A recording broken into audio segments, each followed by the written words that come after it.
They surrendered to the British 2 years later. Back to the Strait of Hormuz, which I regard as genuinely important rather than a rhetorical point. The American Fifth Fleet operates out of Bahrain, which is inside the Persian Gulf, which is behind the now closed strait. Sustaining a long air campaign requires continuous resupply of fuel, ordnance, and equipment. A closed strait means every resupply route must go around the Arabian Peninsula, adding days and thousands of miles to every logistics chain. Iran chose the one choke point that creates maximum economic and military pressure at minimum cost to themselves. This was in their plan. It should have been in the American plan.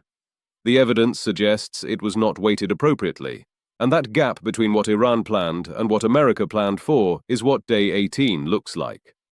I will acknowledge the Hormuz logistics burden is real and was underweighted. I concede this fully, which I mention because I do not concede things fully very often, and I want it noted. However, my concession is about execution, not about fundamental strategy. The window to act against Iran was real.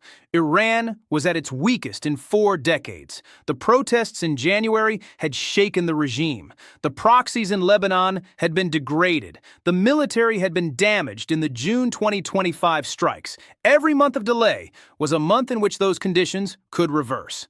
The Americans identified a closing window and walked through it. They should have had a better Hormuz plan. They should not have waited 6 more months for a better Hormuz plan while the window closed. That is my position, and I believe it is correct.